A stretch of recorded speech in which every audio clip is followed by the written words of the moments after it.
Good evening, everyone, and welcome. My name is Joseph DeLeo, and I'm the Director of Clinical Therapy and Lead Psychologist at Field Trip Health. We're really excited to be joining you virtually this evening to share a presentation on psychedelic therapy and to provide an inside look into our integrative ketamine-enhanced psychotherapy program at Field Trip. Also, I'm very excited to be joined by two of our kind and compassionate therapy team members, who I will introduce shortly.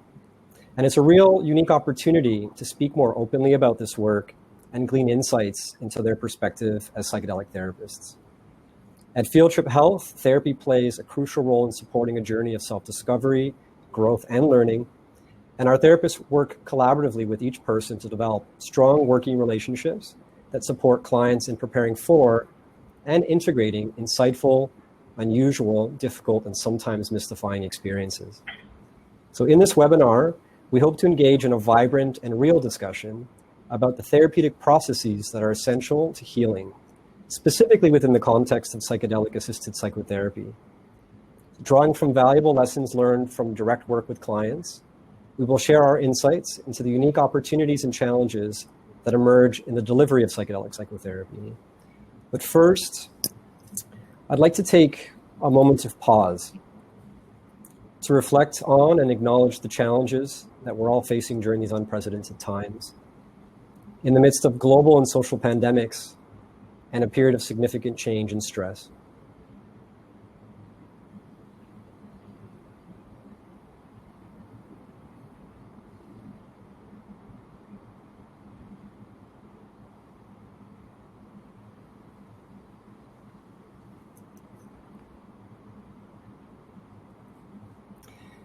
And with that, I'd like to take an opportunity and thank our frontline workers and all those who support them. It really takes a community, and we're certainly better together. So who are we? We can move to the next slide. Field Trip Health is a new kind of mental health company. We do our best to combine traditional wisdom, best clinical practices, and the science of psychedelic medicine as a way of enhancing personalized psychotherapy and offering a deeply human experience. We pride ourselves on being kind, compassionate, and competent clinicians who are revitalizing the mental health landscape by redefining the way that we support those who experience depression, anxiety, and other mental health issues. So with us today, we have a few members from our clinical therapy team in Toronto. We have Martha Kezemidis, who is a registered psychotherapist with the CRPO. Her approach to psychotherapy has a foundation of mindfulness and self-compassion, and the belief that each individual has the potential to heal and transform using their own innate abilities. We also have Sabina Pillai, who is also a registered psychotherapist with the CRPO, who has a master's in clinical and counseling psychology from the University of Toronto. She spent many years working as a psychotherapist in private clinics and as a mindfulness meditation researcher and facilitator. She's passionate and knowledgeable about the healing potential of psychedelic medicines and other non-ordinary states.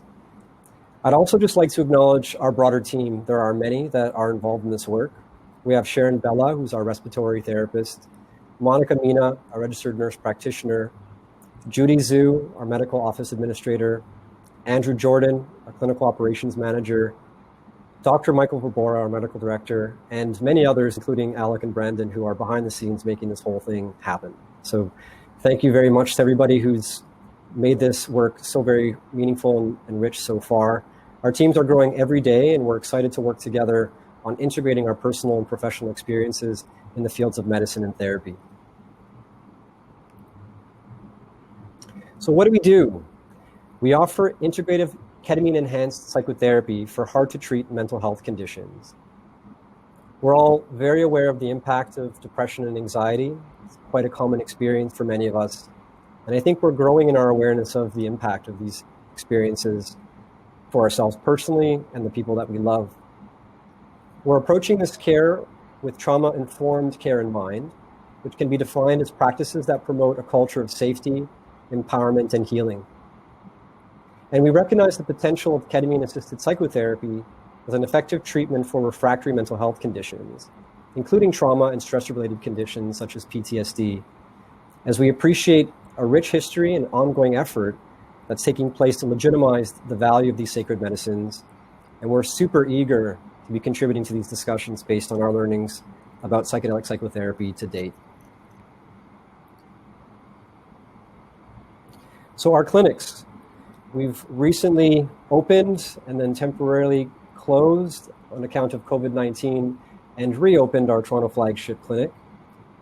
It's a remarkably beautiful clinic. In fact, I believe both Martha and Sabina are in clinic at this moment.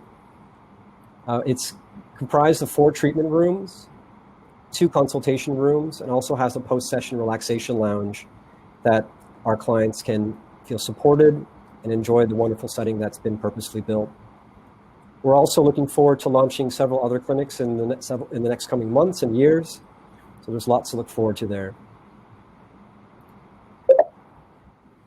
So a little bit about psychedelic-assisted psychotherapy. Perhaps we can start with just thinking about the term psychedelics. Psychedelics can be thought about as comprised of 2 root words, psyche and delune, which could be roughly translated as mind manifesting or soul revealing. No doubt, the word itself has connotations in pop culture and our history. And I'm sure if you were to do a quick Google search and figure out the meaning of this word, you might get something that sounds like of or noting a mental state characterized by a profound sense of intensified sensory perception, sometimes accompanied by severe perceptual distortions and hallucinations, and by extreme feelings of either euphoria or despair. It seems to kind of encapsulate all things and many things that most of us would be curious about and perhaps even terrified by. And I think there's a lot more that can be said about that, especially as it exists within the context of psychedelic-assisted psychotherapy.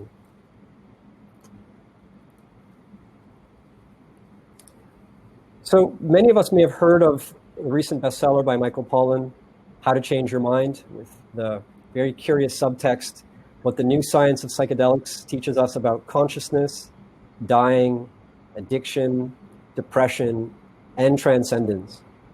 It's often credited with kicking off a new psychedelic renaissance and has garnered a lot of attention in this work in the last several years.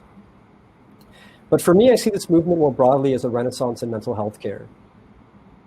It challenges long-held assumptions about what treatment means, what progress looks like, and how best to show care and support in the face of universal human suffering. It's alluring to get caught up in all the hype about specific drugs that people refer to as psychedelics, but I'm afraid, at least for our purposes, it may be too narrow a conversation. Certainly if we wish to be in the service of those who are experiencing human suffering. Oftentimes when these conversations come up, the biomedical comes to mind. Biomedical perspective. If we can just slide it back one. We have a very eager facilitator in the background, so I appreciate the help and the coordination here. The biomedical perspective is one that we're all familiar with. We've been to the doctor, many of us. Some of us fear going to the doctor for various reasons. Some of us have been tremendously supported by our doctors over the years. And in some cases, it can reinforce a certain orientation to healthcare, sometimes described as passive, where we are the recipients of a treatment that a professional happens to know better about. In some sense, it can be authoritative, whereby we, in some sense, submit ourselves to this process in the hopes that it will help or cure us. And in regards to how much we interact, it might be prescriptive, in that we have to follow what is told to us for it to work in the first place. And this, in many respects, is in contrast to what I would hope to broaden this conversation around a biopsychosocial approach, which requires more of an active engagement on the part of the individual who's seeking support or help from their healthcare team. It's integrative in nature, so we work very closely with pulling together the best pieces that will address our clients' needs. And by its very nature, it's collaborative. Next slide. So here's one way to look at it. In our understanding of healthcare, we need to approach things more artfully. So if we can think about the biopsychosocial spiritual perspective, this is a perspective that we value at Field Trip Health. and it recognizes the richness of human experience and development. The biopsychosocial model is, by its very nature, an interdisciplinary model that looks at the interconnection between biology, psychology, and socio-environmental factors, and specifically examines how these aspects interact and play a role in human development, health, and well-being. So the big point here for me is that the shift in our discussion is away from curing and more on caring about well-being, rather than pathologizing or treating specific condition. It is a holistic way to view a person and the context in which they survive and thrive. The emphasis is on growing and learning across the lifespan, which serves as the foundation of human development and a supportive healing practice. To sum it up, context matters.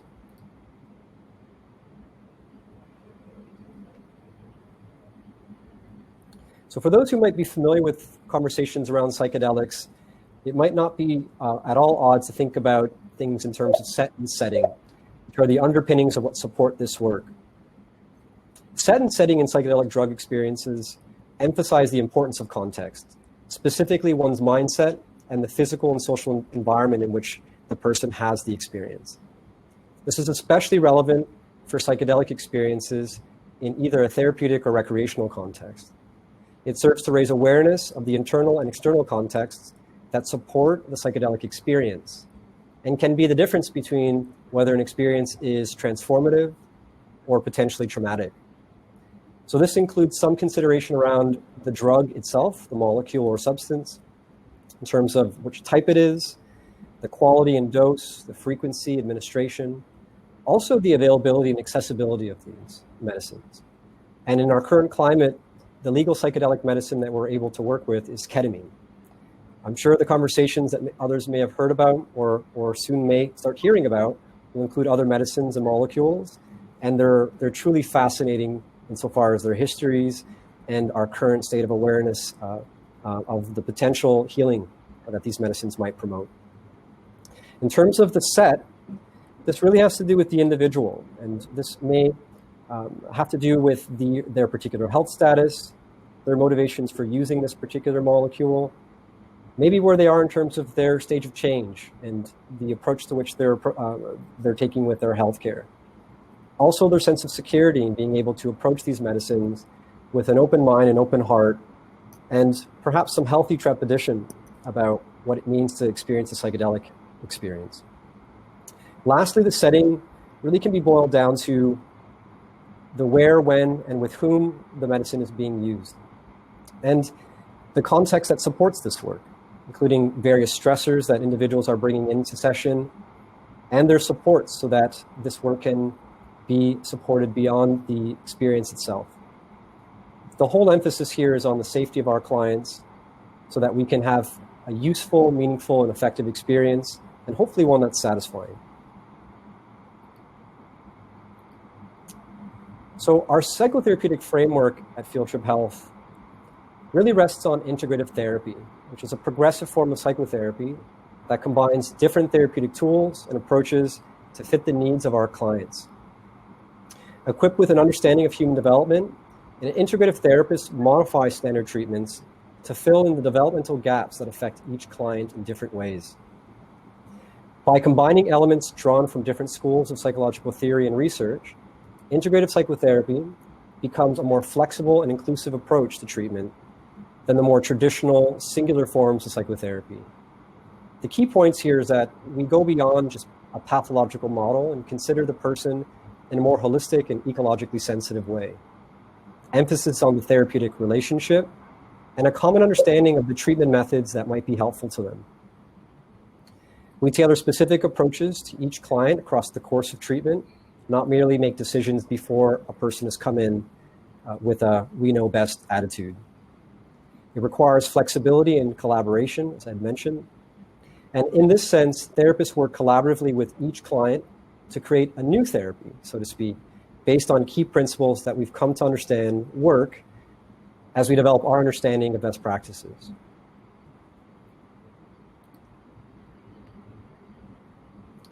So I recognize this is a busy slide, and I already have my mentor on my shoulder here saying that this is too busy a slide.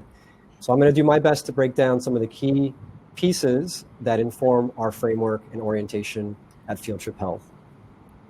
At its heart, this work is human-centered or client-centered, in that the therapy places significant focus on the client. It's person-focused care in that it's respectful of and responsive to individuals' preferences, needs, and values, and ensures that the person's values guide all clinical decisions. It's a values-based approach that emphasizes that individuals can draw on their own strengths and values for direction, inspiration, and motivation. It's evidence-informed in that it takes an active problem-solving approach to the delivery of healthcare that integrates the best practices based on good evidence from studies, as well as client care data with clinician expertise and preferences and values in mind. It emphasizes experiential learning, the process of learning through experiences, in this case, psychedelic experiences, and is more specifically considered a way of learning through reflection on doing. Another way to frame that is we look more on beyond just the doing, and we also make room for just being. It's transdiagnostic in its approach, in that we identify psychological processes that underlie a given class of conditions. It's intergenerational in the approach, recognizing that various traits, behavioral patterns, vulnerabilities, and the impact of trauma specifically can be transferred between generations. And by its very nature, it's collaborative and interdisciplinary, as I've discussed. And we do our best to integrate our own orientations as medical and psychotherapeutic providers so that our clients feel supported throughout this process.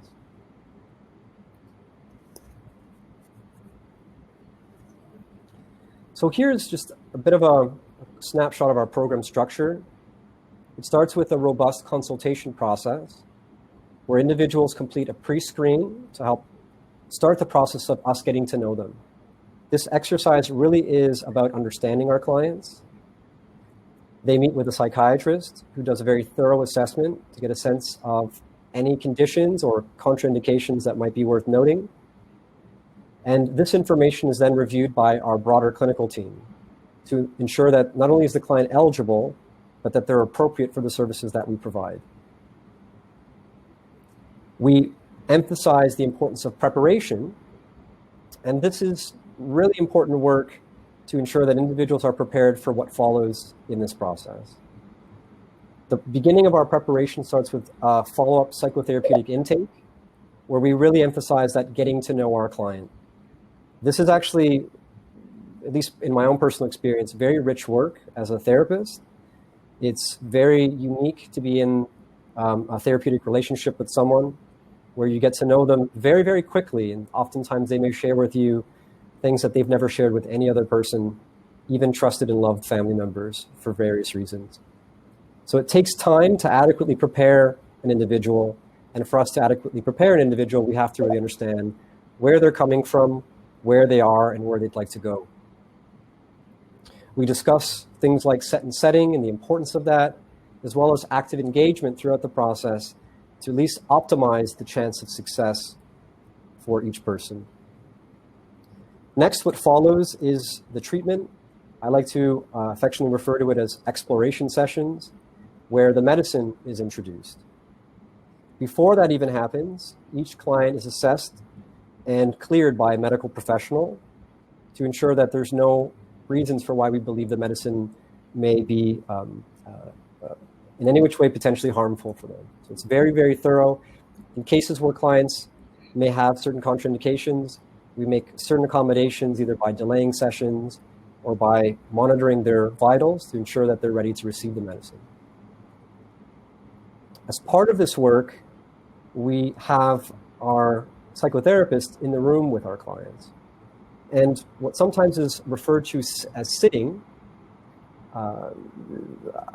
it's sometimes more than just sitting. And I'm sure we'll get to that in more depth once we open up the conversation in a moment from now.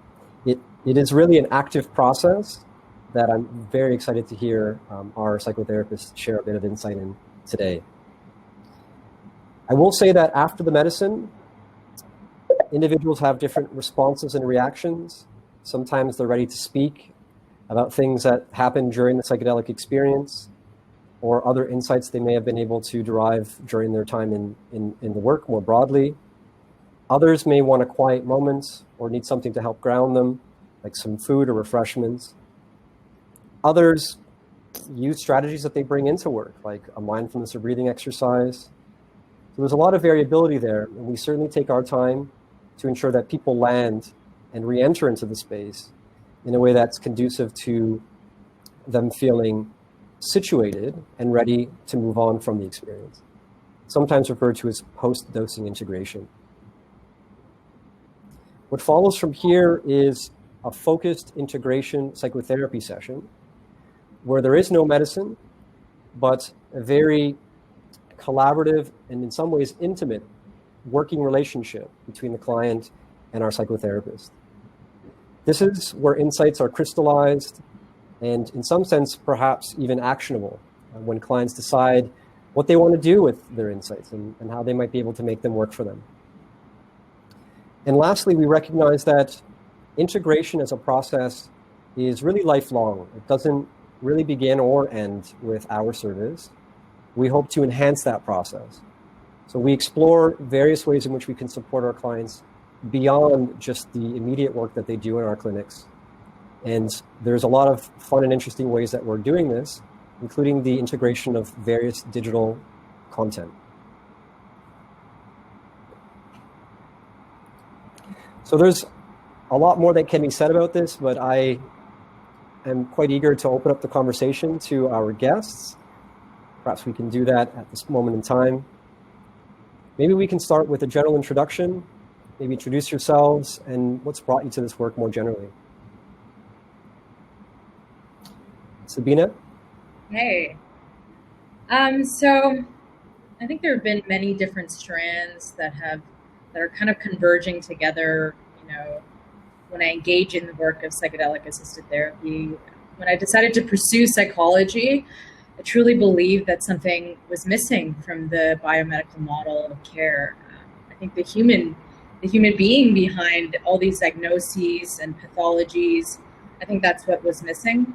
I think as human beings, we occupy a liminal space, and finding a way to speak to that, I think it has been what's motivated me as a person in my career. So I became deeply interested in the power of meditation and mindfulness and Buddhist perspectives, actually.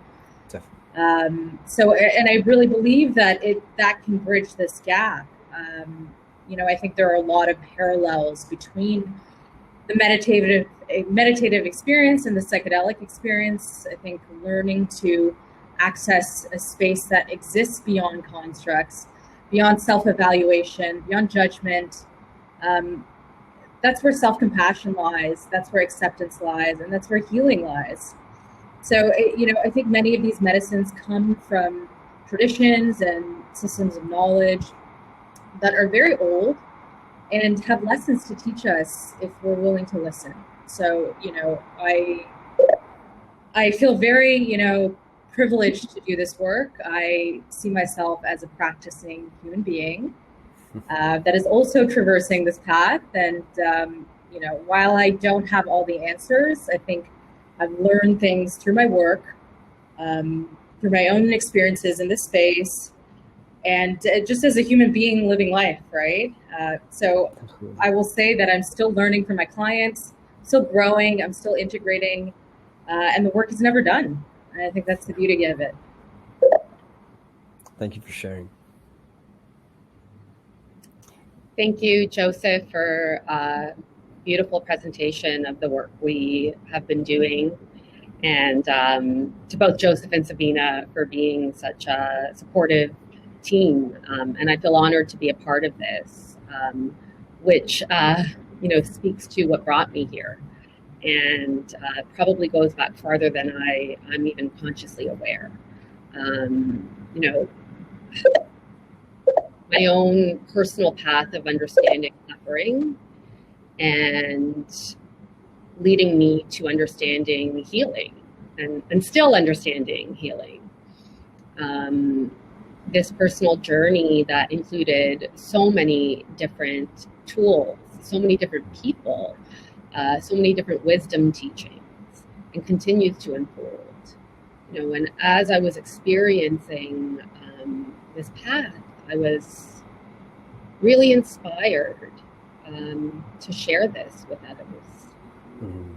And, without getting into all the details, that led to a decision to study transpersonal psychotherapy, which really deeply resonated with me in my own experiences. And through the years of my own self-work and years of working with others, common theme was, what's referred to as this inner healing intelligence, and just being so astounded and humbled to be witness to that. As I speak about it, I get goosebumps. It's really profound, and I would say I couldn't close the door on that and the power of that. And for me, the psychedelic space was an extension of that, an opportunity to have access to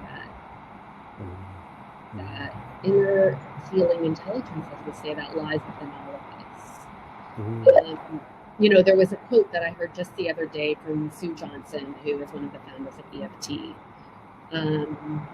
Really simple, but just beautifully captures this idea that people heal and grow organically in the right conditions. And this goes back to what I said earlier, where I'm honored to be a part of this team and a part of this space, because that's essentially what we've been working and continue to work to create the right conditions for people to heal and grow. Beautifully said. I can absolutely empathize with what brings each of you to this work. It's more of a vocation, or it seems like it's a calling. It's almost difficult to ignore the potential of how this work might support the alleviation of suffering of others, and also enhance their sense of wellness and well-being. So I myself, not to date myself, but lived through the renaissance of music, so to speak, in the 90s with the rave scene. And no doubt the rave scene, unfortunately, got very quickly associated with drug use, when in fact my experience of it was that it was very much an inclusive space where individuals could have these peak experiences and kind of be themselves without unapologetically, and no doubt drugs may have played a role in some of that, but it certainly left an impression about the importance of having peak experiences to facilitate growth. So in some sense, for me, music was the gateway drug to my interest in studying drugs, and ultimately how they might be supportive of individuals in having meaningful life experiences, and later in my career, potentially healing ones. As a clinical psychologist myself, I felt that this was too good to ignore. And I must at least say, I'm still very much, I think we ought to be modest about its potential, because we're very much learning about it. So it's too good to ignore, and I'm very much humbled by what we're learning. So it's great to be a student and a perpetual learner in this space. The question that comes to mind is, what are you most excited about? Like, what is some of the value that you see in this work? And perhaps even, what are you cautiously optimistic about? That's a great question. So I think prior to this work, I was mainly working with clients who were dealing with things like borderline personality disorder, addictions, trauma. And what I've seen from that is that at the core of these conditions is a feeling of disconnection, a disconnection from oneself, disconnection from one's emotions, disconnection from one's understanding of the world, right? And disconnection from others, ultimately, right? So why I believe psychedelics has the potential to be healing is because I think it can provide an opportunity to experience that connection, to experience, to hold, and accept the parts that I think many of us have cast out as bad or shameful, and move towards more love, more wholeness, and integration. Any thoughts on it's kind of a double-edged sword sometimes, Sure. right? Like the very things that we're excited about are also the things that we might be cautious about. But as a remedy for disconnection, there's many paths, right? And it seems like having these psychedelic experiences almost present or at least raise one's awareness of the various paths one may take following the psychedelic experience. It's not all wrapped up in the psychedelic, so to speak. It's almost that one comes into contact with an element of themselves, and perhaps that inspires curiosity about how to explore that further. And no doubt that can be a terrifying process, as I'm sure we've experienced. Martha, any thoughts on things that you're excited about in this work, or even aspects that you're cautiously optimistic about? You know, it's so similar. I call it the two sides of the same coin. They go hand in hand, the excitement and the cautious optimism. One thing that really presents as a theme for me in my work as a therapist is this idea of suffering being prolonged by resisting what's there, right? And you know, by all means, I want to say I can understand the difficulty and the need to resist what's there, you know, and being able to facilitate this process for individuals, seeing them build the resources to be able to move through the very things they've been avoiding, and come out on the other side with an understanding, with an integration essentially of these life experiences that have contributed to suffering, and sometimes even coming out with an appreciation for that, or finding meaning in the suffering. And you know, the optimism, or I should say the excitement of working with psychedelics is, in many ways, they can give us the ability to be with what is, in a way that's difficult in our regular state of consciousness. And now we go to that other side of the coin, where that can present challenges, a whole new set of challenges in itself. You know, I have this belief that people will go there when they're ready and when they're able to. And it's something that's been there for me, of using a medicine to help people go there. And that's where some of the cautious optimism comes in place of how can we best support people in moving into those places of discomfort, pain, both during and most definitely after. I'd like to kind of pick up on this idea of challenges that show up.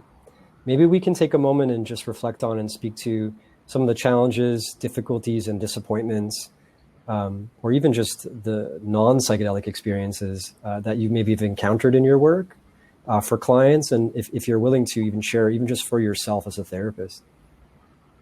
So that's a great question. You know, I think we're finding through this work, I think a lot of clients are coming here, you know, with the hope that psychedelics are going to release them from their suffering in a moment, you know. They're hoping for that aha moment, you know, which if you look at the media surrounding psychedelics, looks something like rainbows and unicorns, where everything makes sense and you now know who you are and what you need to do. I think many people are hoping to forget their pain and trauma and to avoid or sidestep the work that's truly involved to continue to grow. So, you know, I come from a space where this is called spiritual bypassing, but there aren't any shortcuts. You know, even if a psychedelic experience can show you who you are and what you're supposed to do, many of us have barriers to living out our values and our insights. And I would say that to some extent, those barriers are functional and they're self-protective. And the process of dismantling them, you know, can be challenging and disruptive and scary, like you said, right? And it needs to be approached with caution and care and thoughtfulness. So many of us have learned to survive with these barriers, but it prevents us from thriving, right? So we all want to get to that place of thriving, and there are no shortcuts. like I said. Yeah. So, I think challenging work for us as clinicians and therapists is to set realistic expectations, about the tough parts of this work. I think therapy on its own is messy, and we're going through an accelerated process here in this clinic. We're really going into the trenches with our clients, into these deep, dark places, oftentimes, that we are holding on to that are preventing us from thriving. But I like to believe that we have their backs when they do venture to these places. And, I think the therapeutic relationship is foundational in that. And, as a therapist myself, holding that space and, giving individuals who come through our door our full presence, our genuineness. This is heart-centered work, and it's challenging to lead with your heart. I think that's why it's important to have our own self-care, our own time to process, integrate, and decompress. I don't think we can be with other people in these moments without caring for ourselves and modeling what care looks like. It's very well said. Yeah, I'm certainly no stranger to the importance of focusing on my own self-care so that I can extend my resources to another person. And I certainly recognize also when I'm not able to do so. Some of the key pieces of what it means to be a therapist for me are become more abstract and distant, like being able to empathize with someone's circumstance, which takes an incredible amount of focus and energy. And it's apparent. Our clients know when we're present and when we're leaning in and we're supporting them, and they know when we're not. And there's humans are way too sensitive to kind of look past that reality. So I appreciate you sharing that. It's not just an exercise on how we care for our clients, but also how we care for ourselves. And a really beautiful example of how we're all connected, right? Absolutely. Thank you for articulating all of those challenges so beautifully, Sabina. And I wanted to add something that Joseph touched on earlier, as far as one of the challenges that can present is this experience of not having an experience, or a seemingly not having an experience. And this does go back to expectation. And I think most of us are well aware of how prominent the world of psychedelics has become and continues to become. And most people that are embarking on these journeys seem to have been doing their own personal research, which, again, two sides of the coin, right, can be really helpful. Also contribute to an idea of what it should look like. And when the experience itself doesn't necessarily line up with that expectation, what can come is a feeling of disappointment, a feeling of being let down. And this is where I go back to the approach to these experiences, both before, during, and after, of curiosity and openness. Because I believe, and I've seen when we can approach things with a curiosity, that we can actually find value in all experiences. Yeah, it's interesting how our own expectations can get in the way, right? I personally know how that feels, to have your expectations violated and then noticing the reactions that follow from that. And they can displace us from the moments that we wish to be engaged in. And in many respects, we can leave ourselves behind, focus so much on this idea of how things ought to be or should be, or could be for that matter, rather than being able to find resolution in how they are. And this is understandably very challenging. I mean, I think this is where our sensitivity really needs to be calibrated, is that it can be tough being human. Please raise your hand if you feel differently. So it's requires that attunement, I think, and sensitivity to really do this work well, And also to notice our own reactions, right? Like we all have our own biases. We all have our own ideas. I would love to be able to offer people the magic of any kind of approach that I believe in. And the reality is that some things work for some people, some things work for others. And it requires a real flexibility and responsiveness for you to do this well. This being connecting with another human being, whether in a therapeutic context or just, in our broader communities. And something that, sorry, please. Sorry, if I could just add, this notion of a disappointing or bad trip, that curiosity is so key, because I think it gives us information. It gives us information about how our minds work, how we normally react, and how we feel when we feel let down, right?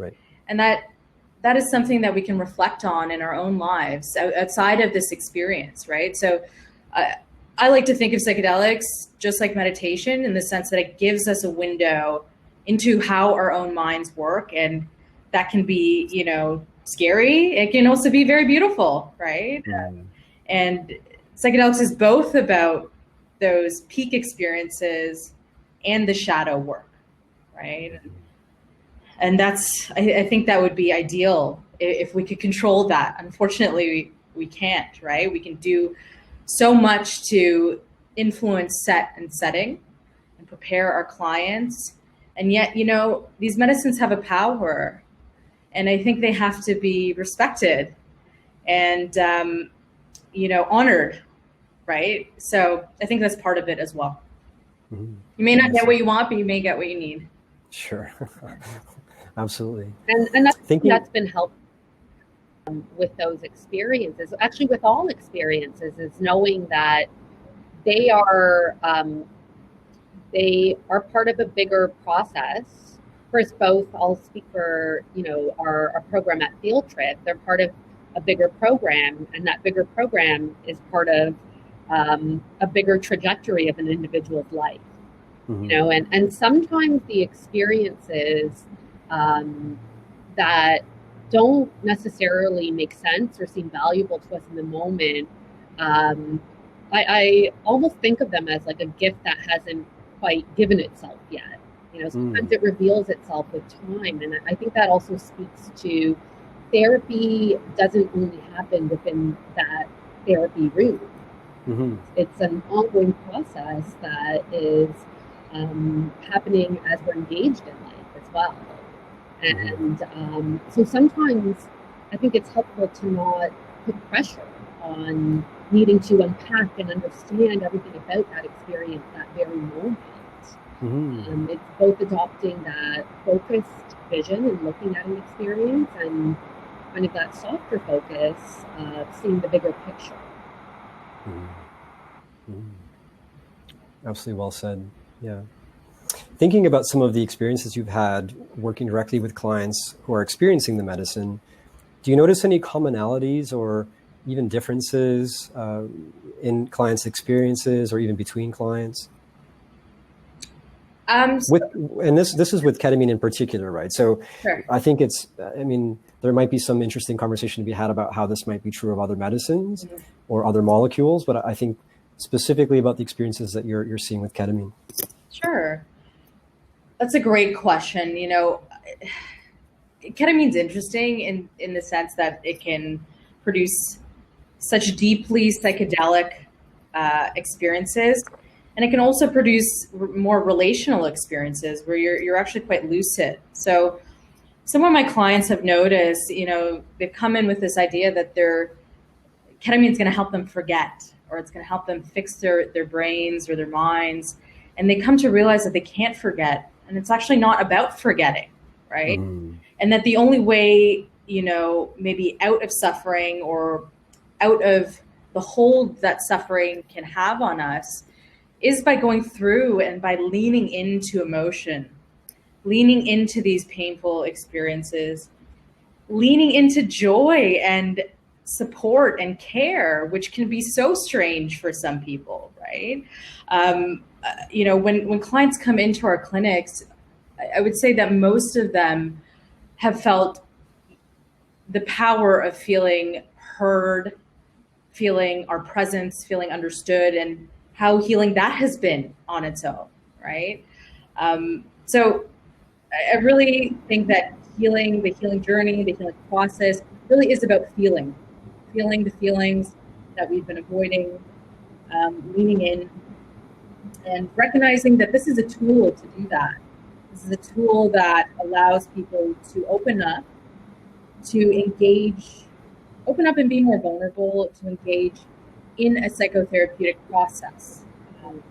And, like we know, being able to be more vulnerable allows for a connection to develop, allows us to be understood, right? Mm-hmm.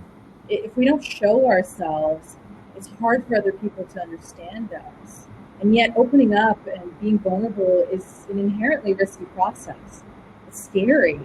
And that's why, prioritizing safety, prioritizing, the relationship that we build with our clients, it is something that's been acutely felt by, I would say, many clients so far. So learning to let go of control, being vulnerable, I think that's what it's about. Mm-hmm.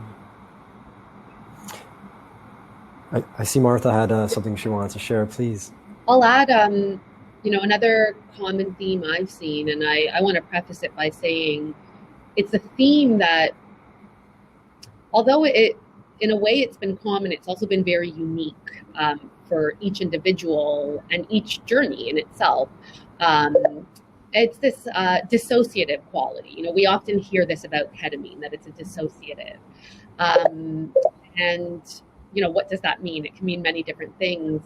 But what I've seen often is the dissociation from the mind, and the way I'll explain that is, it's almost like the ability to turn and see your thoughts rather than an experience of, I am my thoughts, and that's all there is, right? So there's a space between ourselves and our thoughts. And, people seem to experience it in varying degrees. I've heard people say things like, I could understand that they were just thoughts, or I could see my thoughts, or I could see myself, but the essence of it is something that is also a theme in meditation and many contemplative practices. And I would say, psychotherapy in general, in that there's someone there to reflect back to you that allows you to see yourself. So it seems at times the medicine can give access to that state, and I think there can be a real value. That could just be kind of a cool experience of stillness or, a quieting of the mind. But when we explore that therapeutically, there could be a real value to understand that is an achievable state, that it's possible to not be defined by your thoughts, or to not be closely connected to your thoughts. And that can then give an individual the ability to understand the thoughts, which can lead to great therapeutic work. Mm-hmm. Yeah. And I would just add to that, if that's okay, I think that space, that observer or witness standpoint that a lot of my clients as well have been able to access through ketamine in particular, what we call in meditation, metacognition. That gives us the space to choose our response, to choose how we want to live our lives, to understand what our values are and move closer to them, instead of getting caught in patterns of reactivity where we feel like we're swept up in a current and we aren't choosing the way that our lives are flowing, right? Mm-hmm. So it gives us that opportunity. Yeah. And, because we're human, when things happen, a reaction like that will most likely happen again. And, if we can come back to remembering that experience and that it's possible for it to be a little different, that's where there can be a real value in having access to that state, which I will say it's a difficult state to get to with the busyness and stimulus of our lives, right? So yeah, it's no doubt a practice, right? This is not there's no, like, as it was said, there's no kind of easy way to go about doing this. It requires real commitment to oneself, and in fairness, a lot of support, because it's sometimes difficult to sit with ourselves, given our lived experiences and some of our ambitions and the various barriers that we face. I do want to maybe see if I can combine a question that's coming through the chat here. This is how it's framed. This is from Mike. It says, I'm currently studying to become a psychotherapist and have a strong interest in working in psychedelic psychotherapy. What training or certifications is required to work with psychedelics? And maybe I'll start just by adding my 2 cents here, and then perhaps we can kind of open up to the group about various psychotherapeutic approaches that you've learned about that are actually helping you do this work. Mm-hmm. In fairness, there are quite limited opportunities to train in this space. So it is, and that's changing. I can say, at least I'm aware that a lot of this is changing. This change is on the horizon. There is a very well established and structured program at the California Institute of Integral Studies that focuses on psychedelic-assisted psychotherapy and research. So this is one place one might kind of explore and get a sense of what their curriculum is like, or even reach out and ask questions. Certainly there's the MAPS organization, which has been around for many decades, and they're concurrently working on the training piece of their MDMA-assisted psychotherapy for PTSD program.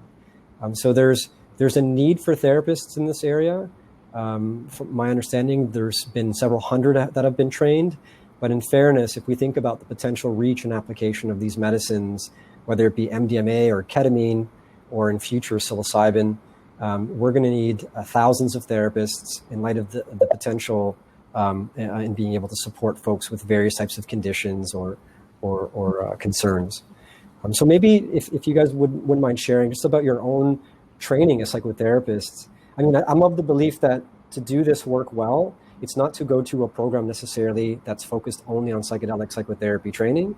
You have to really commit yourself to the aspiration to learn how to be in a healing art of some kind, right? Whether it be a clinical science or something that's more therapeutically focused. And in fairness, there are wonderful traditional and historical practices, whether they be shamanic or neo-shamanic, that themselves have been supportive of many cultures over millennia that make use of these medicines in a variety of different contexts. So maybe if you're willing to share just a bit about your own training, so to speak, and what's really helped you prepare for this work, that'd be wonderful. Sure. Yeah. Martha, well, you could start. So speaking of, I know this ancient wisdom or wisdom traditions has come up a few times today. Before I became a psychotherapist, I became a yoga teacher, and I studied yoga as a system, traditional hatha yoga that moves way beyond just asana, the physical practice that a lot of us consider to be yoga. And, I can't really say one thing. I studied spiritual and transpersonal psychotherapy. As I mentioned earlier, it's really what resonated with me. And I think there's an importance to that as well, to learn and study what you feel compelled to, I also had an interest, probably through some of the yogic practices that I was doing that were really helping me to go within, and explore what would lie beyond my own conscious mind. And some experiences with holotropic breath work. I had a real interest in exploring altered states, and I studied clinical hypnosis and became a certified hypnotherapist. And I had quite a bit of, I believe, valuable experience working with a form of an altered state through that work that has actually been really helpful in this work. So, I don't think there's one path, and there surely is not one path right now. So I would say, follow what resonates with you. I think within the world of psychotherapy, even, I've done trainings in many different methods. I don't think there's one approach, and that speaks to the integrative approach we take.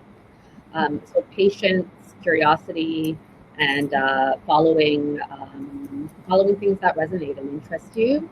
and pursuing some training and some personal experience with altered states and getting comfortable with that. Well said. I would have to agree. I don't think there's one path. And, I touched a little bit on the path that I took to get here. I think there's so much more that I didn't capture, right? I grew up also with,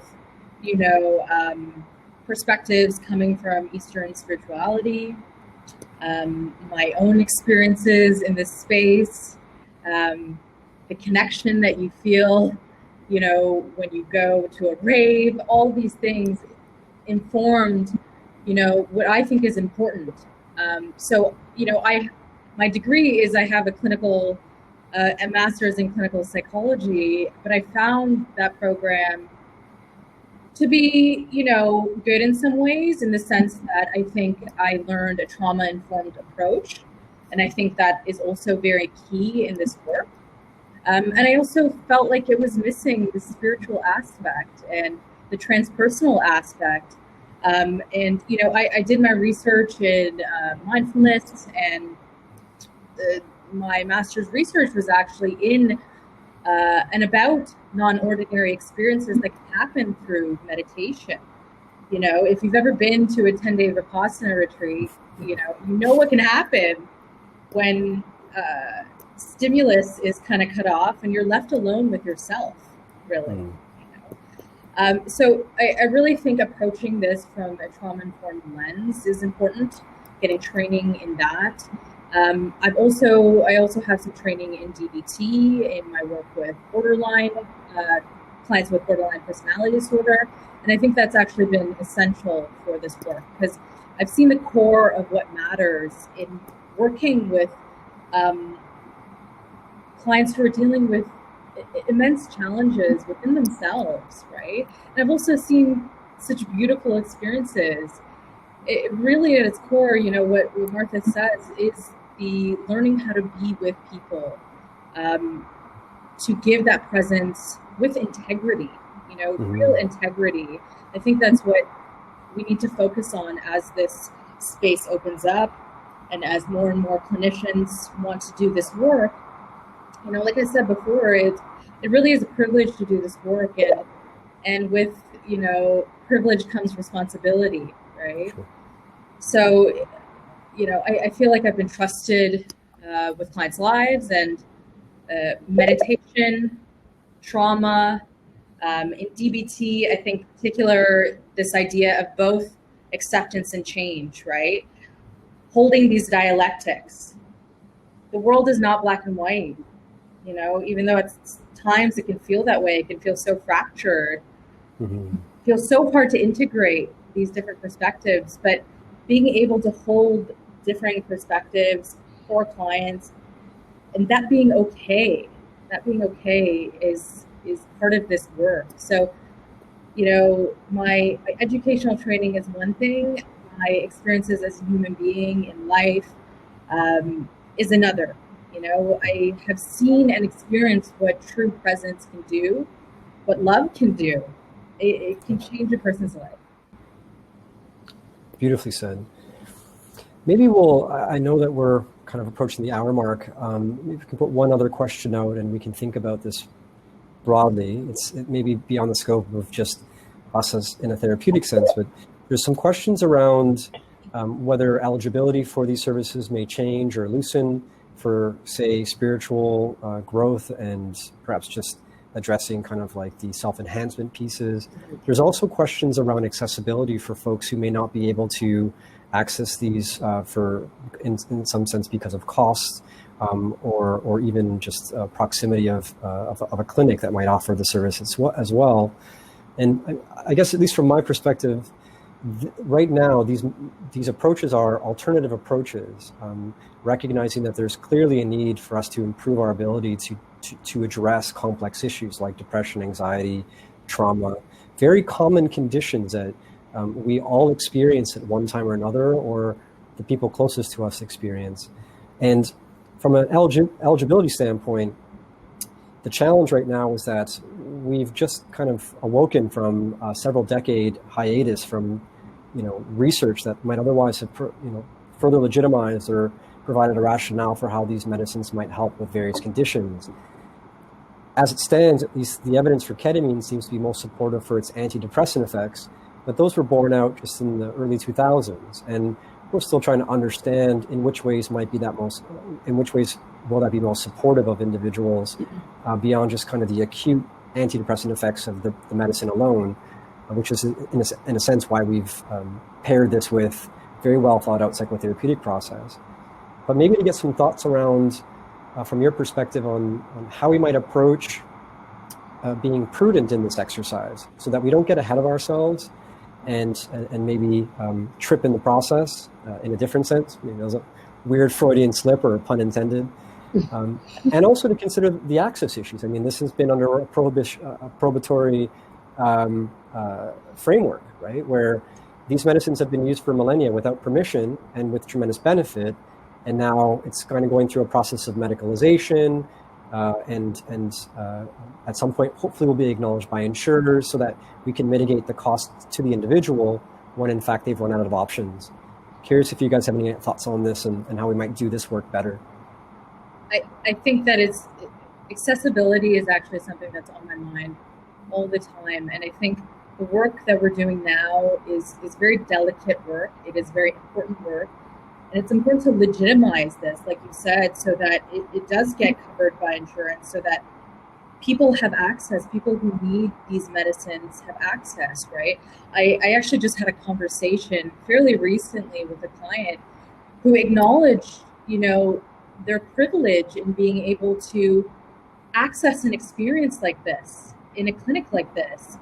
And, how, they've had to kind of buy into a capitalist model of success to be able to access a psychedelic experience in a clinic like this, right?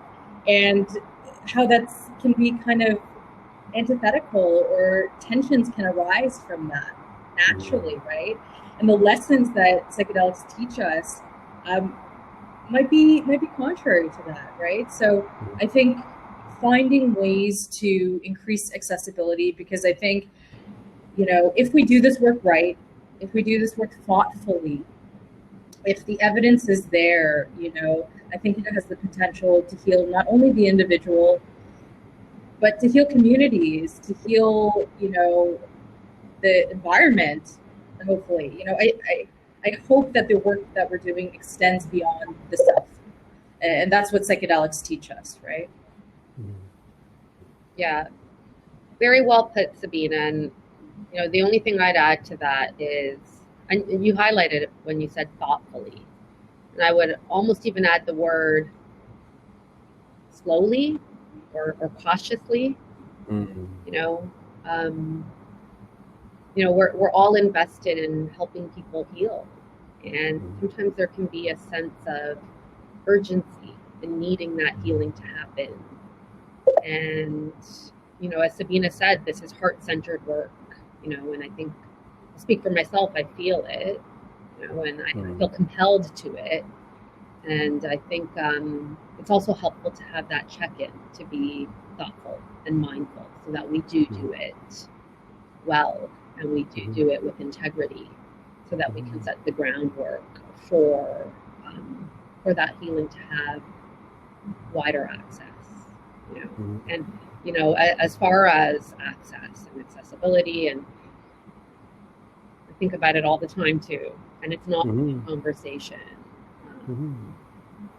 Yeah, there can be a sense of urgency, right? It seems like we've arrived at a place in time where we recognize the potential, or maybe we're acknowledging for the first time ourselves the potential of what's been already recognized. And various communities have wisdom in this work. And I think it's our responsibility to acknowledge that, and to broaden our scope so as to not be too narrow. Part of that, though, in some sense, is that with urgency, there might be this kind of expeditious way of approaching things, and we might get ahead of ourselves before we're able to understand not only the potential benefits, but also the potential harms as well. So it's a tricky tension there. And I mean, ideally, I'd like to think that at some point in time, we can exercise full cognitive freedom without fear of reprisal or punishment, and be able to speak more specifically about our experiences, whether they be peak experiences or not. I mean, whether it's a psychedelic one or the loss of a family member, rather than kind of just going through the motions and hoping for things to resolve. And I really like the point that Sabina made around that this work really needs to extend beyond the self. This really has to do with community, or else we will continuously find ourselves in hot water trying to treat conditions rather than potentially the underlying sources of what causes suffering.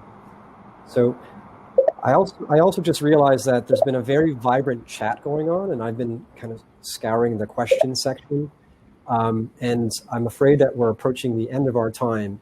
So I do want to at least welcome those who have been active in the chat and those who may have remaining questions, that you reach out to us.